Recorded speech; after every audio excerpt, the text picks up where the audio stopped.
Hi everyone, we're going to be starting a three-part series on turnkey rotary evaporators. Start by introducing everything here. We have here a 10-liter Solvent Pro. This is our top-of-the-line rotary evaporator. It still has great value for its price. We're going to be using a BVV 20-liter chiller. We also have a BVV cold trap right here. We have a Welch diaphragm pump, and we have a J-Chem vacuum regulator. Now, outside the turnkey, you're going to need some fluids. We have ethanol to put in our cold trap. We have propylene glycol to put in our chiller. And we have reverse osmosis, or you can use distilled water in your rotary evaporator bath.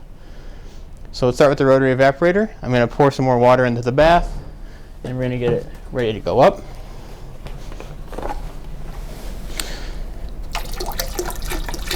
You can see there's already good amount of water in here. It's almost filled to the top. Now when you bring that bath up, the flask will displace some water, so make sure not to overfill it yet. We're going to put propylene glycol in here, which I've already done, and ethanol in our cold trap. We have a different video on how to set up these cold traps. It's fairly simple, and we're using gum rubber hosing for everything. I'm going to now turn on the rotary evaporator. I'll go through its setup phase. And then just to make sure we're topped off on water, I'm going to bring it all the way to the top.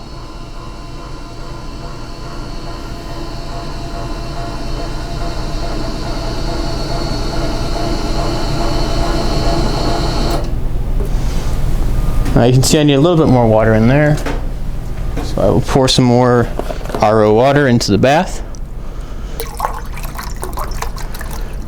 Again, I don't want to overfill it.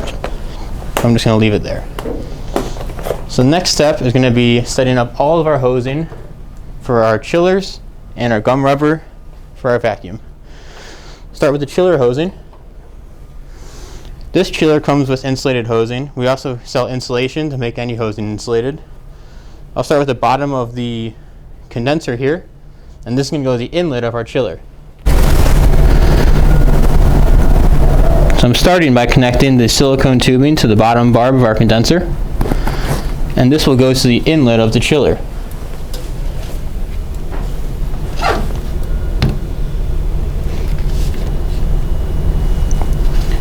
If the hose fits loosely, you can use a hose barb to keep it on. This is not necessary here, this is pretty tight. I'm just going to slide the insulation as far as I can.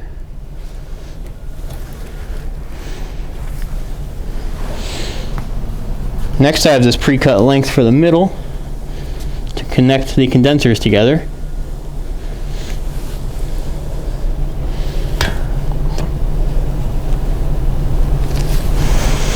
And then we have one more piece of insulated hosing. We're now going to hook up the top of the condenser into our chiller outlet.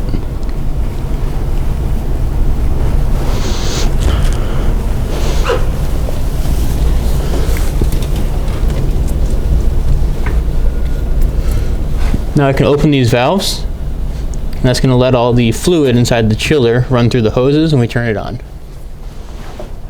Next, we're going to set up our gum rubber. This time we'll start at the pump. So right here is the barb that the pump pulls from. Just going to grab a length of gum rubber. And we're going to hook up this pump straight to our J-Chem. If you're not using a J-Chem, this side of the hose will go to the cold trap, but we're going to use the vacuum regulator today. In the back of the J-Chem there's a barb, just like anything else. And then we're going to use another piece of gum rubber from the J-Chem to the cold trap. The reason we put it before the cold trap, between the pump and the cold trap, is so the cold trap will condense any ethanol coming through the lines, and it won't ruin our J-Chem digital vacuum regulator. Now this goes to the top side of our cold trap, which if you see here, there's a dip tube side, and then there's one that pulls from the top. We're going to attach it to that.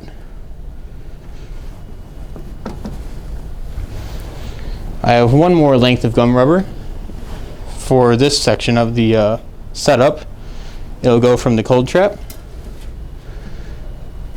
all the way to our manifold on the Solvent Pro Roto. Just gonna put it on here.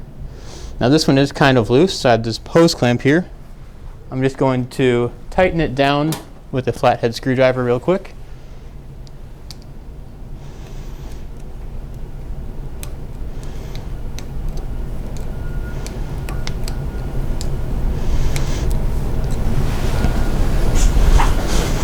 This next piece is going to hook to our receiving flask.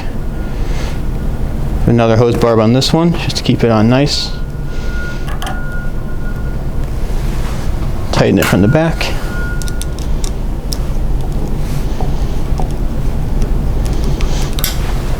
Then this other side is going to go to the receiving flask. Just pick either of the valves. This one's closer, so I'm going to use that. And this is going to be for using our check valve. Our last piece of gum rubber will go from the top barb to the top of the condenser where our vacuum port is.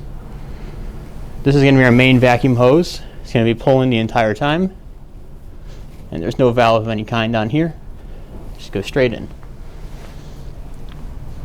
Now that we have all that set up, we have a couple more lengths of silicone tubing. And these are kind of optional. You can use whatever you want for this, but I prefer to use a silicone tube at the bottom of my receiving flask. It'll make it much easier to empty it into a bucket later. So I'm just going to keep this slung over the back. And then our last piece, this is going to be an injection tube. We're going to put it right here in the injection valve.